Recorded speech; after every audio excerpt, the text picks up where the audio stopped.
today I have the wonderful experience of hosting this Q&A with 4 rising authors, and I'm counting myself as one of those.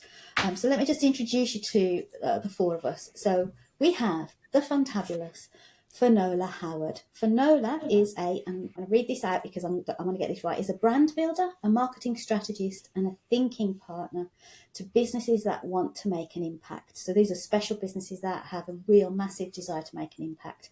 And she's got this knack, and I've seen her in action doing this, for helping entrepreneurs who know they have potential for more but have never fully unlocked it. We can all put our hand up for that. And in her book and in the work that she does, Finola takes you on a journey towards success. But it's not just the success that other people talk about. It's your very own version of success. Hello, Finola. Hello. So excited. Thank you for those lovely really words. Exciting. You're very welcome. And you have a lovely back wall there. The backdrop is fabulous. Everything's looking fantastic. It's so lovely to see you. Thank you. Okay. You're welcome. So, and I'll just introduce everybody else now. We have the wonderful Rachel Evers. Rachel has over 25 years of leadership experience in the legal, business and humanitarian sectors. And currently she's the Director of Legal Affairs for an international organisation. And Rachel brings a wisdom, insight to empower readers to shape a world filled with empathy, compassion and understanding. And she's a mistress of this, a master of doing this, and she's fantabulous. Hello, Rachel. It's lovely for you to be here today. Lovely to have you. Thank you. Great to be here. You're welcome. So, and finally, we have Dr. Emma Williams, who has got over 30 years of experience in higher education. We're all a bit old. I'm sorry. I'm just 30 years, 25 years, 25. So there's a lot of years of wisdom in this little room at the moment. But Emma has over 30 years of experience in higher education and a passion for researcher development. She enthusiastically encourages, and I've seen her in action on Monday. She was fantastic when she was enthusiastically encouraging researchers to step into the driver's seats of their careers and to pursue courageous paths aligned with their values and strengths. She also likes coffee and shooting things. Hello, Emma. Hello. Thank you for that, I think. Apart from the old age bit. Yeah, lovely to be here. I'll put myself in the same category. It's lovely to have you. Okay, and so for anybody who doesn't know me, I'm Debbie Jenkins, Debs Jenkins, and I've been in the publishing business for more than 20 years. And I've been in business for about 30 years. So, I can put myself in that same category of being around a bit. Anyway, about a year ago, these brave women joined me on what I call a cohort publishing journey. And together we've laughed. We've done a lot of laughing. We have cajoled one another, each other, ourselves. We've panicked. That was probably just me. We've supported, we've loved, and we've cried. And that was probably just me as well. No, we have cried. We have a person in our midst who is an expert at making everybody else cry. And finally this week, we published our books. Yay! And these aren't just any old books. These are not just books, like we've just kind of made up and used a bit of an AI to make up. These are bloody brilliant books. And we know that they're going to make a difference in people's lives. And why do we know that? Because we've been asking you, what do you need from us? What do you want from us? How can we help you better? And that's how these books have come about. Now, I'm going to shut up. And everybody who knows me knows that that's probably impossible. Stop nodding. We've got a little But presentation. I think it's funny because I think you've lots of competition in this cohort. I know it's been the most competitive talking cohort I've ever been on. So we've got a tiny presentation that's just to keep us on track, because we will go off piste if I don't have some sort of control over the room. And so I'm going to share that little presentation with us, but we're going to start off with Finola. So what I would love you to do, and I'd like all of us to do, is spend about 10 minutes explaining about your book, who it's for, what they're going to get out of it, and why they should get it. How would their lives be different after they've read your book? As you know, I am a growth strategist with a marketer's heart, with a good marketer's heart, not a bad marketer's heart. But I'm a real believer in people's inherent truth about who they are, and that it's a really good navigation point to go from your strength and go from your passion and go, because I think these are the clues to your uniqueness. And what I've seen over 25 plus years in business is that whenever somebody follows those clues about their own uniqueness and follows their passion, and I don't mean I mean passion that's grounded in something that's convertible into something commercial, that it can be, can be transformed into something that can make a difference in the world, that is saleable and all of that. But it's still, so it's not just random passion about something. It's passion about the difference that you want to make in the world. And what I've seen over the years of over 25 plus years of working with clients in this space, and that's regardless of whether you're a solopreneur or a large tech company, it's the same issue all the time, and everybody hits the same walls all the time, was that when someone doesn't follow that space, that uniqueness, that passion, that purpose, then they go off track and they get waylaid and their business flags or their business gets stuck and all of that. And so I wanted to specifically write a book for, I called my one reader The Real Marie. And The Real Marie is someone who is amazing at what she does. And she's been doing it for a while, but she's capped herself, or she's found herself to be stuck at a certain point. She knows she has potential for more, but she's stuck and she doesn't know how to move forward, because a lot of my work is in that space. And I wrote that book for her to help her get unstuck and walk through, because I mean, I'm a real Marie as well. So it was the stuff of what are the things that I've had to do over the years to push myself out of certain, sticking points or limiting beliefs or anything like that to help me move into the next stage. So I wrote it for her, and I wrote it for him, and I wrote it for me. And one of the key things that, key parts of the book was to actually, because a lot of people get really stuck on, I don't have a purpose, and is my purpose big enough? And my purpose is too small, and how do I know what my purpose is? And so there's this clue, which was this idea of joy as that measuring or metric of how to know you're on track with your purpose. And so I created what I call, and this whole idea of forward momentum, because people get stuck, and they get stuck in their old identities, in who they were and not who they want to become. They're often afraid of who they're going to become, because it makes such a big shift in their whole identity, or that's the perception. But actually your true identity, your greater self, is that person who is unlocked, who maximizes their potential. So I created this compass, which is the next slide, Deb, if you don't mind. And it's just simple, because it's like, think of this just in the palm of your hand, this circle that's in the palm of your hand. And the forward momentum piece is you pointing forward. It's an arrow. So it's an arrow of a compass pointing towards joy. And when you point towards joy and you pay attention to all the things around you that give you joy, then they're actually indications of your uniqueness, of your purpose, and why you are here in the world, and the difference that you are meant to make in the world. And in this center point then is this swirl. And this swirl is representative of this idea of going inward, to have this inner discussion with yourself, to really tap into that uniqueness that you're bringing to the world. And then the last piece, as you move forward and build momentum, you have to let go of things that no longer serve. And so that last piece at the end of the compass is about letting go, about releasing, about maybe not just releasing. Sometimes the things that you're no longer meant to do are things that you need to delegate. So this is the release point. So always moving forward, always moving towards optimizing what you are best at, your zone of genius, your uniqueness, and doing as much of that as you can, and then releasing, either letting go permanently or releasing to someone else to pick up to help grow your business. So if you come to the next slide, I've written it all around it so you can see it. Oh, no, you skipped. There you go. Sorry. So if you can see, joy, release at the end. Purpose is surrounding you, because these are your clues to joy. And then expansion occurs when all of this is in alignment. And then I wanted to give you an example of this in action. And look, ask me questions about this afterwards, but let me just explain the last bit to you. So here's an example of, I have, if you go to the next slide, I have a podcast decided to launch a podcast a couple of years ago.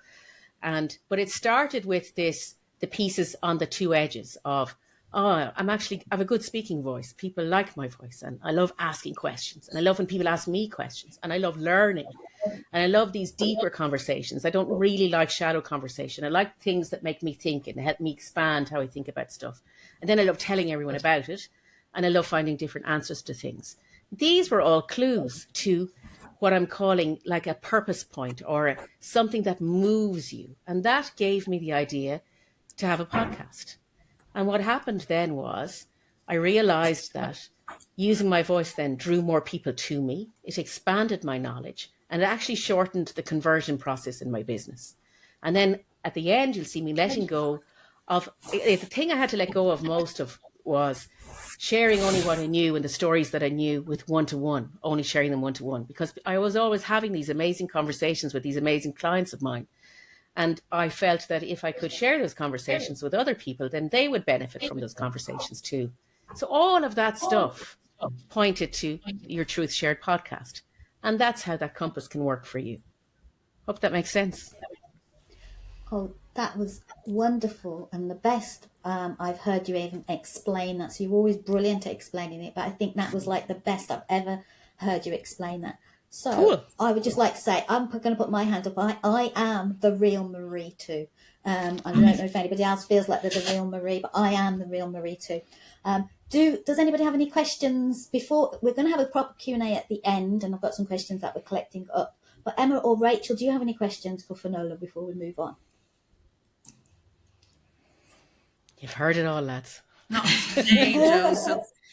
I think just an observation that when I first saw this model, it really made sense, and it was like, oh yeah, why aren't I doing the things that I really love doing that bring me, that make me smile, that bring me joy, and and that release point I think is for me that harder bit, letting go of some stuff so that you can move forward. But it totally, when I saw it, it was like, oh, okay. Yeah. Cool. I'm glad. Okay, wonderful. Thank you, Finola. We're going to come back to you at the end with some questions. I'm just checking down that we've got some questions. They're coming in now, but we'll go back towards the end for some questions. Thank you for keeping to about 10 minutes as well. I was like, you're a pro at this talking to people. Right, so now we are going to speak to the wonderful Rachel. And I'm sorry, I'm flipping you all around. There we go. Now we have Rachel up on full screen. So Rachel, sweetheart, would you like to talk to us about your book? Where do I start? First of all, thanks for having us, Debs. It's such a joy to be together on such an amazing week. It all feels a bit surreal. I don't know really where to start, except maybe at the beginning, which is what triggered this whole journey for me and opened up a route to the secrets of the inner side of ourselves, which essentially is what this book is about. It's about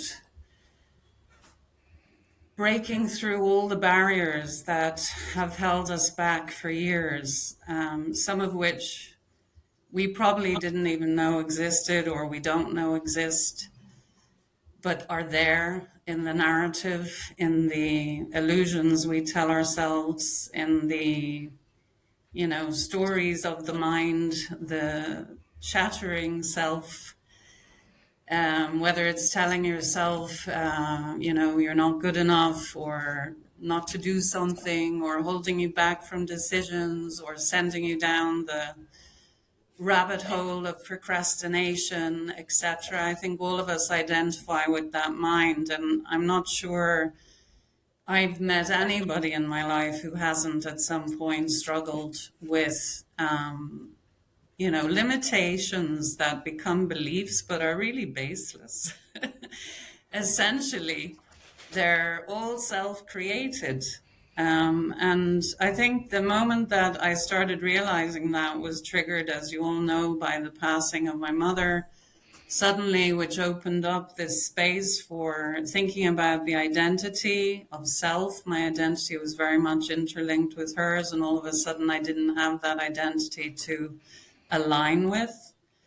And it opened up this space, which basically produced a level of clarity about all of these things I'm talking about. So from there was born a realization that somehow through the kind of darkness of grief came a pureness of spirit, which opened up insights into who I was, what I was made of, what I was not made of, and it just suddenly crystallized into a truth, which is that we are extremely unique beings. We are special in all of our different varied ways, and your personal quest is about trying to find that part of yourself that is pure, that is really who you are, and that doesn't deserve to be held back by any of the nonsense you might tell yourself. So I developed Evolving Intentionally out of that kind of moment, and Evolving Intentionally is based on pillars that I now hold firm. One is presence, being present in your life to enjoy those moments that are in the now rather than living in your head and always thinking of the past and the future and not enjoying where you are. And secondly, creativity comes out of Evolving Intentionally because it starts to allow you to think outside the box and be open to all kinds of unconventional aspects that are, let's say, what the ego doesn't want you to explore. They're all the exciting things. So they're the decisions one maybe struggles over. They're the writing of the books that you thought about for many, many years, and so on. And the third pillar is compassion. And I think compassion is what this world needs right now. It's certainly what I needed when I started opening up to this. It's about compassion first for yourself, to be kind to yourself, to expand yourself into a space of empathy. And from there comes an opening to, the entire human experience of life. Because if you can be kind to yourself, you can be kind to anybody. And I think a world of compassion is what we need. And the fourth pillar is clarity in action. And what I mean by that is basically the more you ground yourself to your center and you're aligned with your own desires and what Finola talks about, your purpose, your joy, finding your deepest values. And from there, you can lead an authentic life. You can't lead an authentic life from the illusions. You can lead an authentic life from the truth, which is basically who you are without all the illusions. And that allows you the fifth and amazing pillar of pioneering spirit, which brings you off into all kinds of exciting journeys outside your comfort zone. I'm not sure where I am on the timing, but essentially all of these insights led me to create The Quest, which is what I've been harping on about. And anybody who's been following me, I'm sure, is sick to death of listening about it, but it's worth it. The Quest is an 8-step path, which I distilled from my journey. And it's basically a guide that will support you from self-reflecting on where you are right now and enabling you to weave your way through the quagmire of the illusions, through tackling your ego, breaking the patterns of behavior, learning about the science of the brain, which helps you to evolve and to become open to being self-compassionate, full of gratitude, which leads you into presence, and then making a decision on what tools work for you and walking into the sunset of the infinity decision. Thank you. I don't know if that makes sense to anyone. It's so lovely to hear you speak about it, Rachel. It's really lovely. It is. It's really, it's wonderful for me to hear you speak about it after so much time we've all been in it with you, and then to see it all kind of spread out like that, it feels very expansive. I have a question. Fabulous, Finola. I knew you would. Go for it. Thank you. One of the things that has always struck me about this process, if you want to go back a slide, if you don't mind, Debs, Yeah. is this whole importance of self-compassion. I just personally have found, you know, when we've been bouncing ideas off each other for the last year, and, you know, sometimes it's been really quite tough. And this is a really solid thing that you reiterate again and again. And there's some things that you have talked about in that connection between self-compassion and ego and stuff. And I'd love you to share a little bit more about that. Thanks, Finola. I mean, yeah. First of all, I think the quick answer to ego is, I think we all have definitions of ego, right? And the traditional idea of ego is when we call someone egotistical or whatever, and they may appear arrogant or what have you. When I talk about ego, I'm talking more about the side of ourself that perhaps could end up being arrogant, right? But our self-concept is our ego, who we think we are, who we try to pretend to be, who keeps us in a safe space. And there's all kinds of signs about that, which I think everybody should really at least read the bare minimum about, because linked to brain science and other lots of studies in psychology about what is the ego and what its effects are on us. But I think as soon as you see its role in your life, it opens yourself up to the ability to be a little bit more compassionate, because you start to see yourself a little bit from the outside in, and not just that concept. And it's a very hard one to define or to describe, but it's almost like seeing the illusion. And once you see the illusion, you can be kinder to yourself, because you're a little bit trapped. You're conditioned to be all those things. So how on earth are you ever going to see yourself until you start to self-reflect, until you start to become more self-aware? You're just busy going along believing the illusion. And the idea of self-compassion, I have to say, I really was a skeptic at the beginning of this, being an analytical lawyer, etc.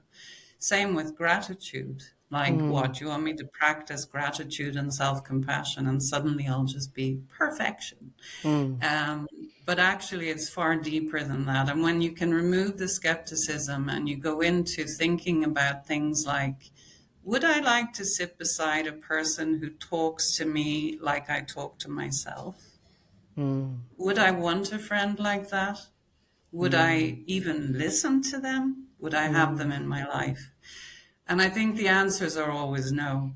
And you start to see the judge, the jury, the critic of your ego, and you start to realize that without it, you're far freer and far happier and open to all kinds of explorative, fun, creative, pioneering activities. Yeah, beautiful. Wonderful. Thank you. Thank you. Never ask me a question or I'll be on forever.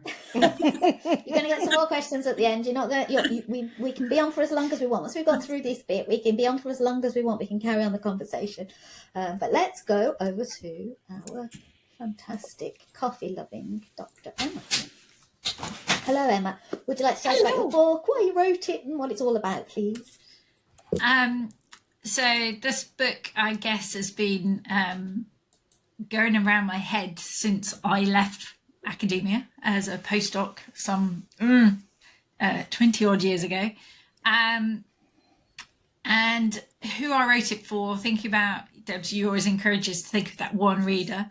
I had a very particular coaching session in mind of someone who had decided that she needed to move to industry, but there was a lot of baggage associated with leaving academia behind and making that leap. I should probably say she did live happily ever after and has gone on to several brilliant roles since.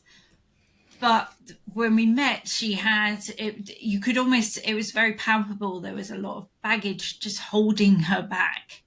And I think with a lot of, I work with incredibly bright, sparky people, so PhD plus, doing fantastic research in our universities. But for a lot of them, it's been a vocation. They've wanted to do this. It is a definition of who they are. They are a biochemist or a medieval historian or whoever it is.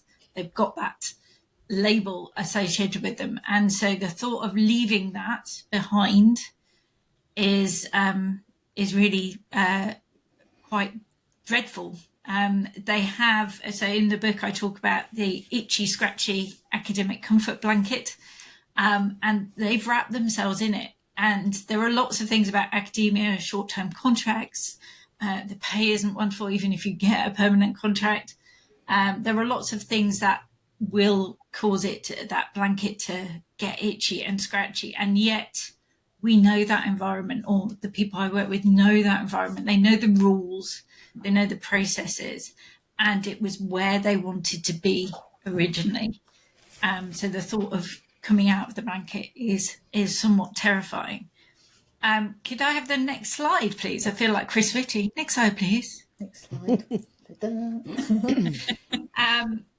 So I think this is the model that I use in the book to think about. Quite often a postdoc is someone you become after your doctorate, and they're usually fixed term contracts. So they typically 18 months to 2 years.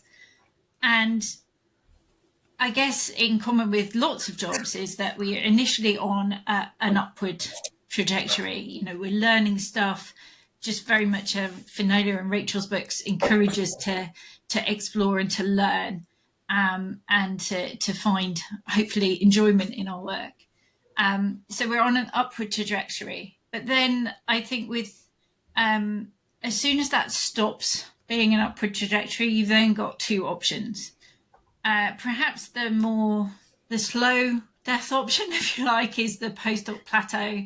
So there's dotted line on the screen where we're just not moving forward. We're kind of, if we were in the sea, we'd be treading water. Finola's a much better sea swimmer, so hopefully that's, but we'd just be sort of there. But everyone else who is actively swimming would be moving forward, and we would probably just be at the ebb and flow of the currents.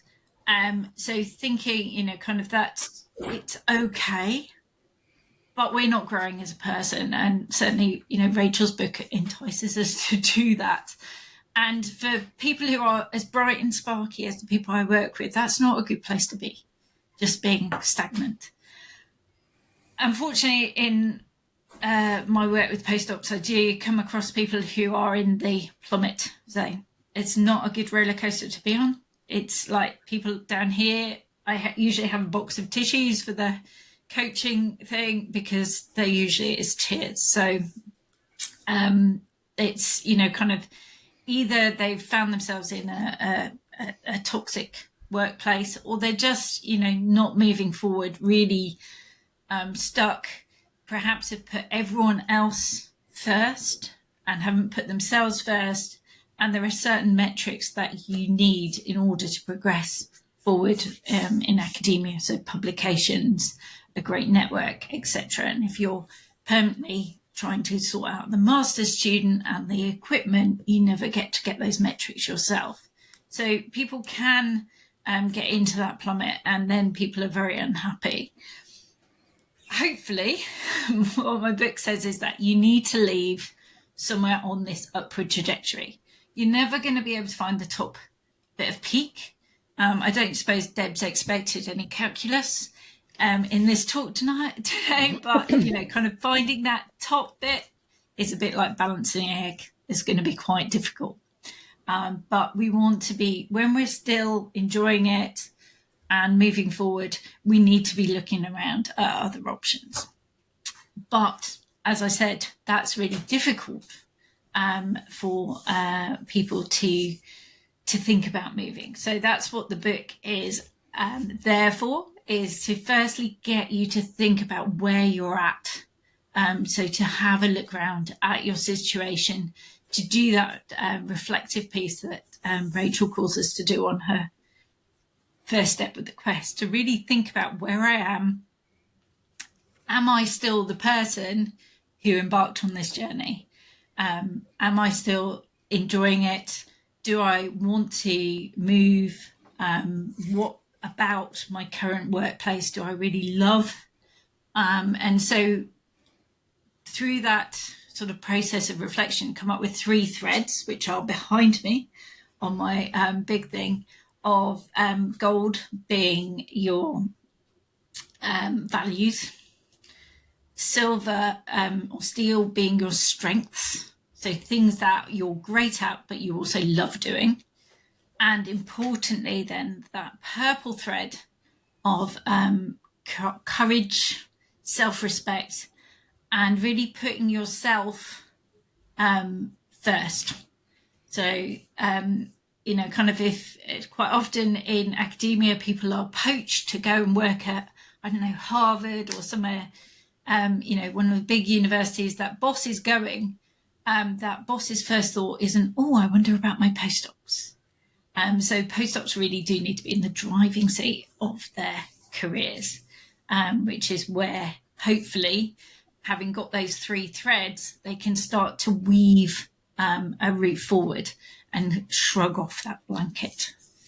So that's who I wrote it for. I know that postdocs go on to fantastic things outside academia. It's not about bashing academia. If you want to stay, perfect, but make it a really positive, proactive decision. Don't just dwell because you think you should. Make it your decision is really how the book ends on that one. You've given us the punchline away there. We should do it. All right then. The spoiler. No spoiler. No spoilers. Okay, fantastic, Emma. Finola or Rachel, do you have any questions for Emma? Yeah, I have one actually. Oh no, it's a lawyer question. Oh yeah, it's a lawyer question. Actually, I've been meaning to ask you this for a year. No, I'm joking. I do have a question which is maybe interesting for anyone listening who might be a postdoc thinking about this, which is, have you met many postdocs in your career, which is, you've got long, great experience. I'm sure you've met so many people who have stayed but should have left. And what's the kind of top 3 things you would say they feel not having made a decision to leave, but rather to stay? Yeah. I think certainly when I started in the research development space, I can remember one development course that we ran, and we had a few postdocs. It was a sort of action learning set for postdocs, and we had a couple of postdocs on there who were something like they'd been postdocs for 8 to 10 years, which, if we wind the clock forward, is now actually quite unusual. And those sort of long timers, if you like, really the things that we were witnessing in them were that they moaned a lot about, they railed against the machine that is the university. The university is much bigger than you. So, kind of just hitting your head against a brick wall isn't going to get you very far. They felt stuck. They felt miserable, but they felt that they couldn't move because they'd been there so long. And, they'd probably been a postdoc for 8 to 10 years. Their last interview, therefore, if they had one for their postdoc position even, was 8 to 10 years ago. So the thought of even just applying and interviewing and all that is absolutely terrifying. I think that's not as common now. But for people who've been sort of 2 or 3 postdocs in, and they vary in length, so it's but sort of in that 4 to 6 year space, thinking postdoc isn't a career. At one point or another, your salary will be equivalent to 2 PhD students who your boss can persuade to work 24/7. So there is that, but also you get out of practice of moving. And with careers as they are now, I think they're a lot more fluid. I think, my parents had careers for life. And now, our careers are much more patchwork, they're much more squiggly, much more portfolio. We might be doing two things at once. So I think the longer you stay, the more you get out of practice moving, and the more stuck you get. It's almost like, I don't know, quicksand or mud. You kind of get stuck in there. So I would encourage people to always be looking, even on day one. Where's my next move? What am I going to do? How am I going to grow? Where am I going to go next? I don't know whether that answers your question to a successful legal standard, Rachel. It really does. And no, it does. It was a great answer. I think it also is probably true that not making those decisions when one should will not just permeate your experience at work. Yes. But everywhere else in your life. Everywhere. And I think you've really covered that off in your book in a really brilliant way. So yeah, thanks for that. No, thanks for the question. Thank you. There was a And couple of Finola, things, you had two a things question. that really struck me in the book, if you wanted to respond to it, Emma. One was this idea of postdocs getting, and I'll probably use the wrong language, but getting these permanent positions. But the numbers didn't make sense. That there was huge numbers of postdocs, and then and they weren't making this connection that there was these tiny number of permanent positions. So how would they ever get them? And that was the first thing that really struck me in the book. And then the second thing that really struck me about your book and how you've laid it out, because it's so, it has such great depth and great understanding of the mind and the heart of the postdoc, but you give such practical advice of how to move through this stage. And it really struck me that a real shift had to occur with these postdocs to be much more conscious about looking at their career as a strategy, as a plan, having a plan for it, instead of being so passive. Will you say a little bit more about that? Yeah, I think that's hit the nail on the head, really, is that awareness of where they are right now and thinking, what is my next career step, rather than, oh, I'll just get another postdoc when this one stops. I mean, that's assuming that your contract stops and you can get another job and line them up, which always mystifies me how people can even contemplate being unemployed for a little bit. But I think that awareness of where you are and understanding how academia works and what you need to succeed. It is completely possible to go forward into a lectureship, but the numbers, you need to know the numbers. Certainly from a science base, we need a lot of warm bodies, certainly in biological sciences, to do the work. We don't need so many lecturers to teach halls of 200 students.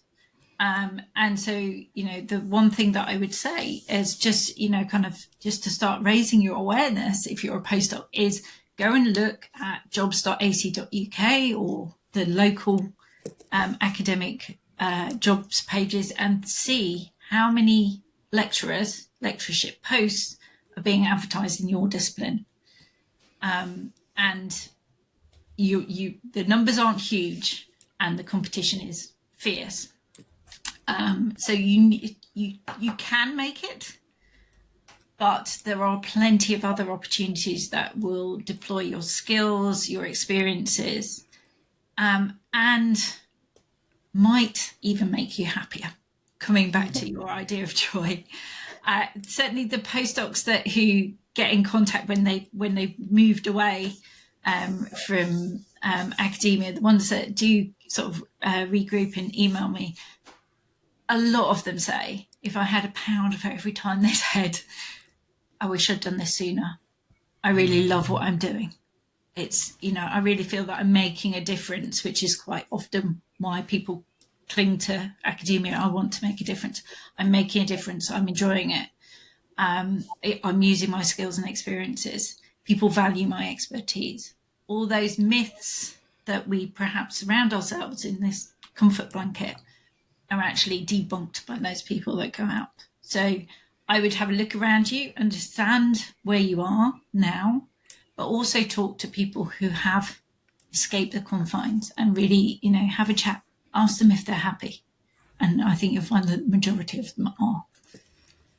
Fantastic. Thank you. They're brilliant questions. We're going to come back for some more questions at the end. And we've been getting a few questions coming in as well. So that's lovely. Okay. So over to me. I'm going to introduce myself. Over to me. I'm Debbie Jenkins, in case you didn't know. And my book is called Stop the Credibility Crisis. I wrote this book for expertise-based business owners. So they're the consultants, the coaches, the trainers, the public speakers, the authors, the people the marketers, the lawyers turned world changers. This is for you. This book is for you. So I think right now we are experiencing a credibility crisis, and people maybe think that we've been having this multiple times over the years, and maybe this is just a new version of a credibility crisis that we've had multiple times. Even if it is, it doesn't really matter, because we have power and control and agency to stop the credibility crisis that might be impacting us. And I think the credibility crisis is caused by about 7 different things, but the 3 things that are probably the most important are that right now, for us type of people, expertise economy type people, right now we are information overloaded. If you go on LinkedIn, if you go on Facebook, if you go on social, there are events, there are places you can go. We have more information than we can possibly manage, understand, or ever consume.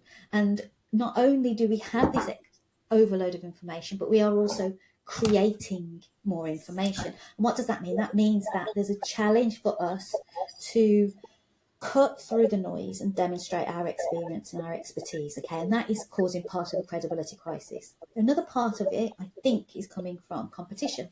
In the past, our competition might have been local or certainly less geographically dispersed. These days, our competition is people who are full-time working for doing something else and have started a consulting business on the side.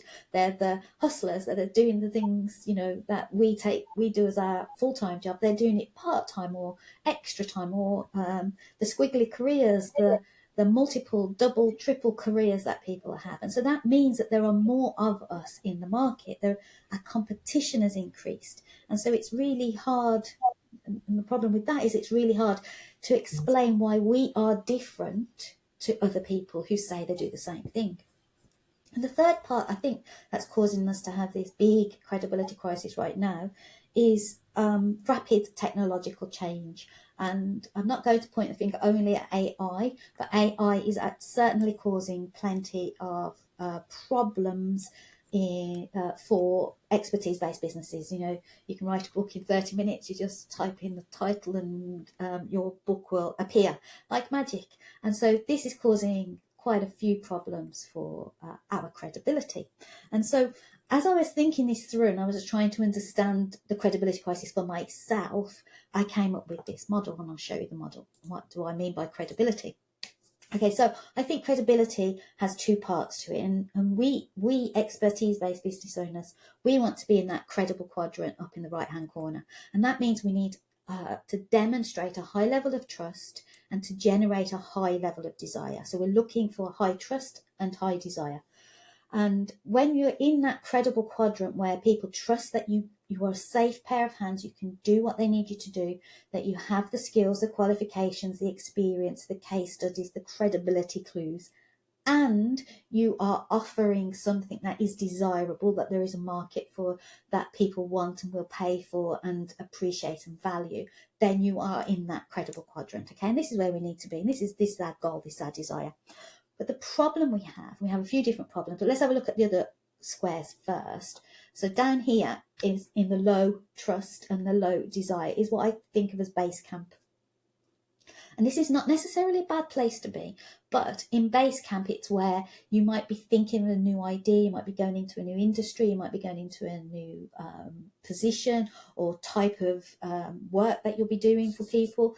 And so in base camp, it's where the nascent stuff, this is where you might learn to do something, or you're experimenting or testing or getting feedback. So it's a good place to be. It's not a bad place to be.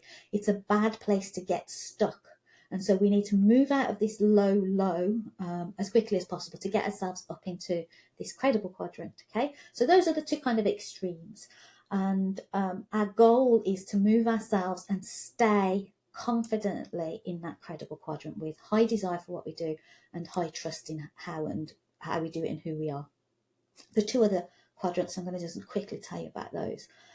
This one over here is what I'm calling, cheekily calling, ball comms. So I'm using comms in the way that we communicate what we do and who we are and how we work with the rest of the world. So our communication style. And over here is where I put myself in 2022. I slapped myself in that ball comms corner and I was like, oh gosh, I am boring myself. Okay, I had all the skills and the experience and the qualifications and the case studies and the testimonials and all the books published and the clients I'd worked with and the yes, I had all of that and people trusted me. I had the referrals, I had everything. Trust. But nobody was buying. Why weren't they buying? Because the market was saturated with other people doing what I was doing. The market was saturated with other people who'd written a book and turned themselves into a book coach. And that's what I did 20 years ago. I wrote a book and then turned myself into a book coach. So, and then a publisher.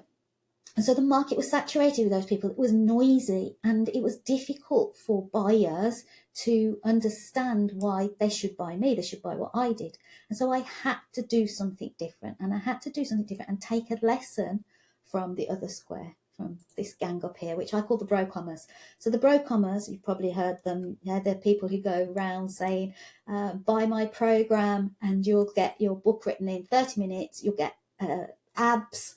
You'll get all the women and all the men and everybody will be following you. You'll be wonderful and you can do exactly what I've been doing and you're just going to get on the aeroplane, the private jet. That's the bro-comers.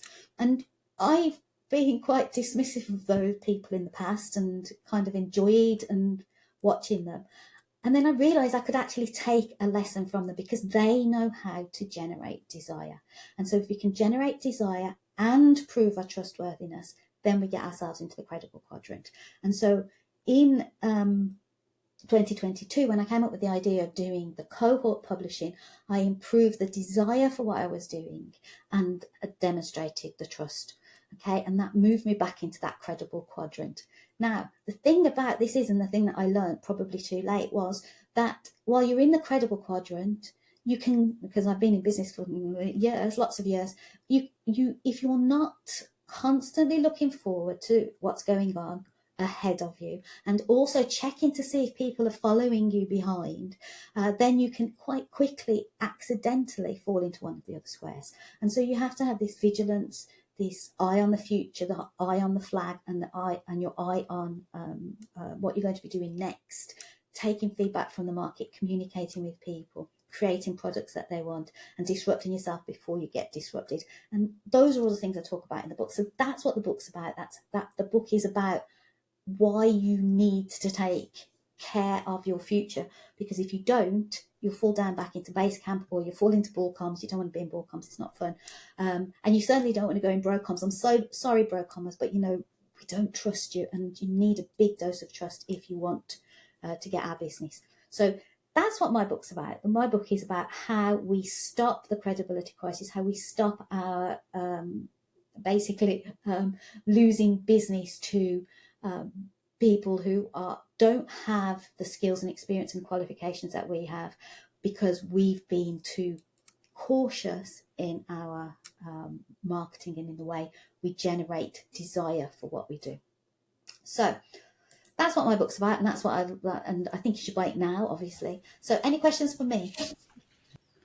Yeah, just want to say one thing maybe. I mean, your book is extremely inspiring, as are all your books, but one thing I think really rings through for me on your quadrants is the existence of the trust aspect.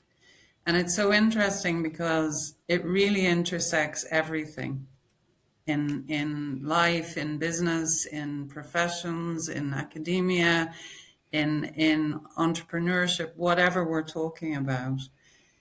It's almost back to being the core, the backbone, isn't it? And it's such an amazing thing to be able to be Debs Jenkins and sit there and be shining in the trust quadrant, which you really are. And it's not something that one acquires very easily because it is back to the core.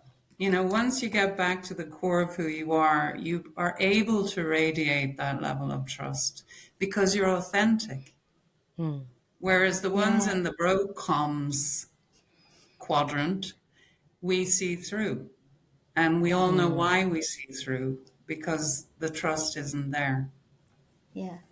And I think, so it's great question. And the thing is, I think when we see brocoms, we get a feeling, we kind of, for me, it's kind of a visceral feeling. I really like what you're talking about. I really would like a six pack and my abs and all of that, you know, if I actually got off my bum. But I don't believe you. I don't trust you. And it's a fascinating area. And I used to dismiss them like, you know, they're just making stuff up. They're just talking poo. And now I try really hard to just listen to what they're saying, because they frequently have tapped into what people desire. They're just not the right people to deliver it. And so when we got that trust and desire, we can get ourselves up into the credible quadrant. The word you used about core, about trust, it's part of our core. One of the things I always think about as well is, if you want to be trusted, you need to be trusting, and as well as trustworthy, obviously, and all of those other things. But I think you also have to have a, I don't know, for me, it's a bit of a level of, not naivety, that's not quite the right word, but I trust other people first. I trust first, and then I'm okay if I get bitten by that, but I am a very trusting person first. I think you need a little bit of that as part of your core. You know, that's really interesting, Debs, that you've said that about the trusting. And I know that to be true of you. And I think it's a really beautiful thing that actually opens up possibility.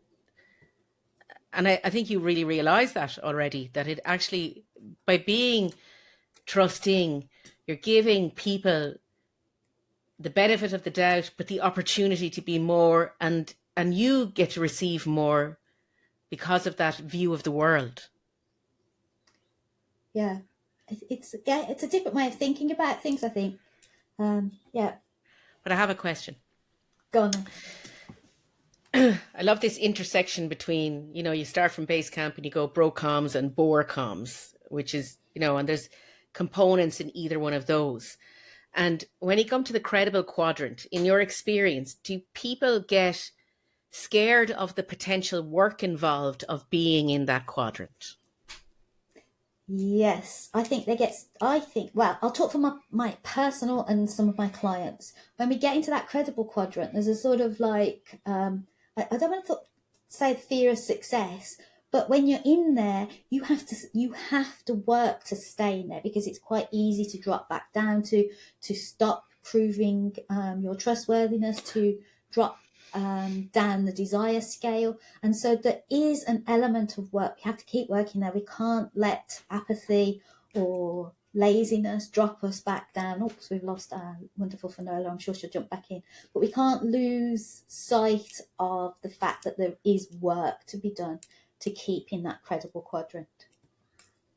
Thank you.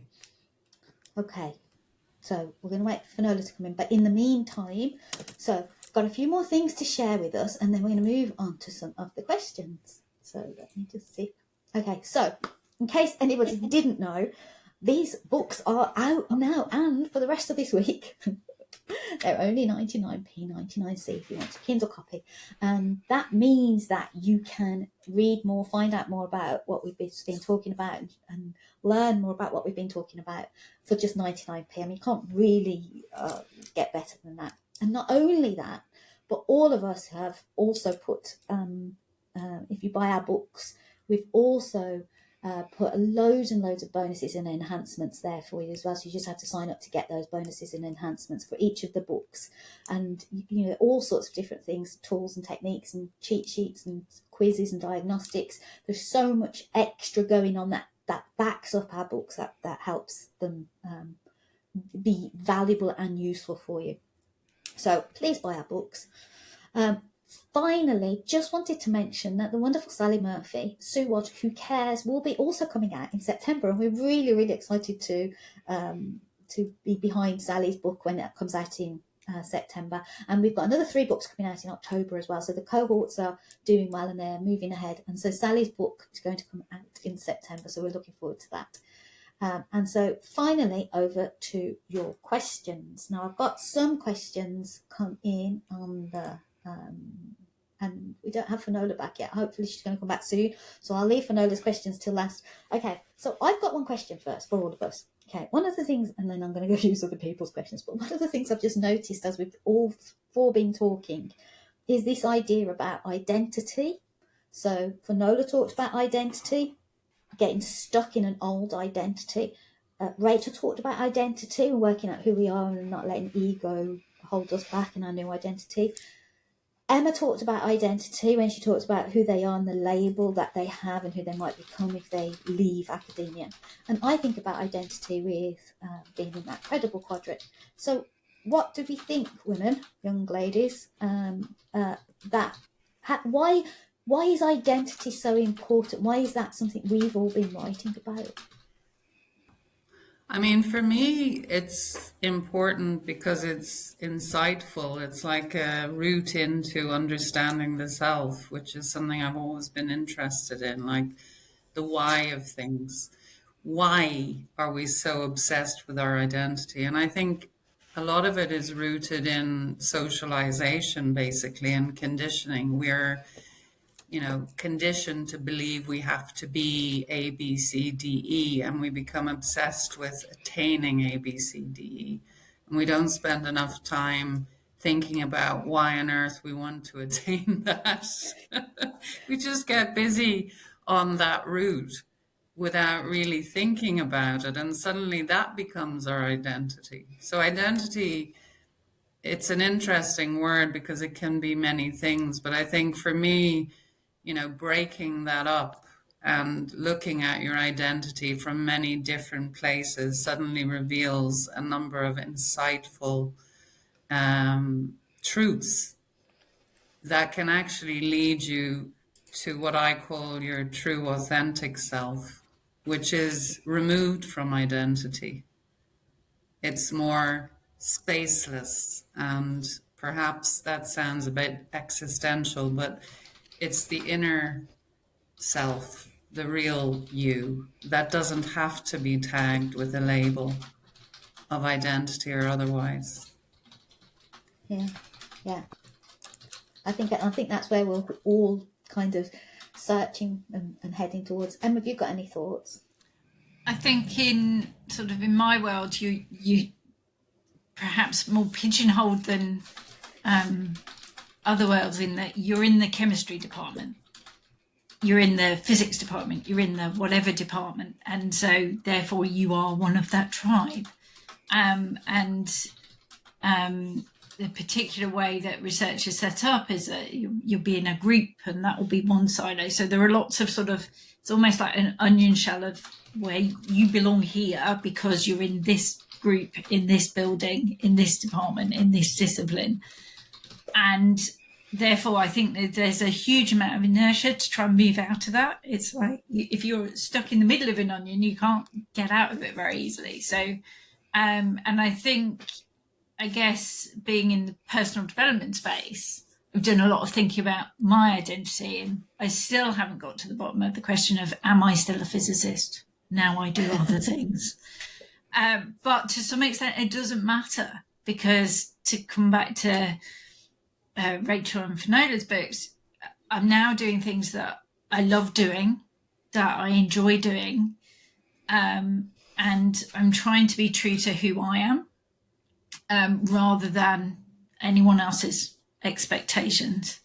Still very much a work in progress.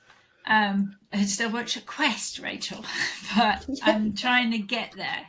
And so I think trying to liberate people from that it's a pigeonholing label that we kind of accept put upon us. And I think, we are a lot more than just that label. We are, I don't know, we're a mum, we're crochet. We shoot arrows at book things. We do, I do a lot of things, and I think I am a lot of different things, rather than just, even an author. I'm still getting used to the author label.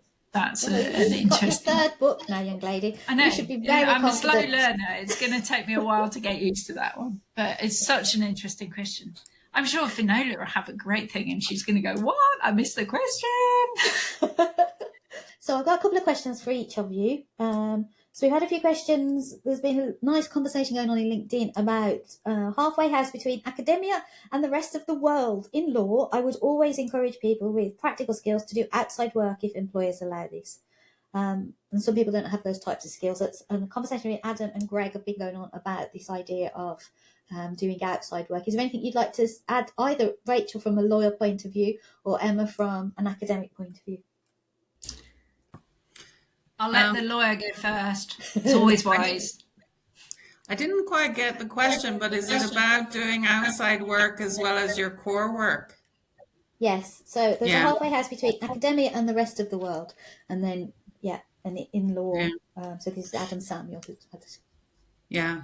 I mean, all I would say about that is the more you do, the more stimulating your life will be. I think if you think about what Emma said a minute ago about, let's say, her parents, I think certainly all of us on the panel probably had parents who's had jobs for life, or professions in a way for life, and that was the way it was. And I think we were products of that, and maybe we're a crossover.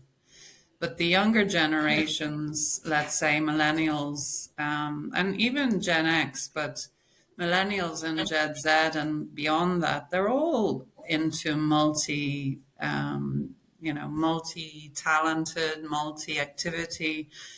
And I think that's amazing. And I think not being pigeonholed and exploring all kinds of routes, that's all about your passion and your purpose. That's what's going on in the world. These generations are getting more into pursuing their passions. And that doesn't mean you have one passion. How many of us have one passion? We have so many different passions. So I think, lawyers they're a great example. Some of the young lawyers that used to come for internships and things in recent years, I've been amazed by. They're, actresses, they write, they like to do archery, Emma, they do lots of things, and why not? And here I am, I'm a lawyer and I love to write and I've just written a book, but I have a very serious job at the same time. And I love both. And I'm pushing the envelope a little bit because I'm pursuing it, and I'm really proud of that. I'm so stimulated by it, and I'm so inspired by it. And I would shout from the hilltops for anyone else to do it too, because it's all possible. The only thing that's maybe not possible is what you tell yourself. Yeah, wonderful. Have you got anything you would like to add? Yeah, I think people inside academia often forget that they are in a university, and that is supposed to be a place of learning, and universities are brilliant hubs for stuff. So one of my passions is about enterprise and getting researchers to see that enterprising side of themselves. And so, kind of in any university across wherever you are, you will be able to go and watch some businesses pitch their stuff on any day of the week, pretty much. So you'd be able to, kind of see what a window in that is like. You'd be able to get stuck into volunteering. You'd be able to just approach people because you have the university sort of behind you. And so people forget that they're in a space of learning that can open, it can broaden their horizons without even, leaving the day job, doing this on top. And yes, I guess, Rachel, it's another thing. It's another thing to juggle, isn't it? But it does make your life richer, and you never know what those opportunities are going to bring to your life. You might go along to see some companies pitch and then go, I'd love to join a startup. I wonder how I do that. And then you'd meet someone and then et cetera, et cetera. So I think it's that if you unsilo yourself, it's not just head down in the research, it's looking around, it's networking, it's talking to people, it's having that growth mindset. It's definitely, universities are a brilliant place to stand in order to do that. It's just, there's some amazing opportunities in and around all our universities. Just take them. It's exciting. Okay, Adam also would like abs, so I'm just really going to have to get this 6-pack and these abs out there in the post. Anyway, so Emma, I'm going to stay with you just for one more. I just have another question for you, which is, is your book just for academics? Because I mean, I really adore that postdoc, your peak diagram. So I often look at your book and I just think, well, it's not just for academics, but that's my personal thing. So is your book just for academics? So I wrote it, my one reader was a researcher, definitely. So I wrote it for researchers, but lots of people have been kind enough to read it since, not all researchers. So I do have friends outside universities, and they've all said, this is amazing. This is what I need to hear for my career. This is what I need to think about. And especially without doing too many spoilers, I am learning slowly. But towards the end of the book, we talk about, okay, you've taken one step, what's your next step? And so I developed that peak model to move from peak to peak. Our careers are going to be one thing, another thing, perhaps 3 things at once, who knows? But to think about that where am I going next? How am I going to grow myself? So how am I going to move from peak to peak?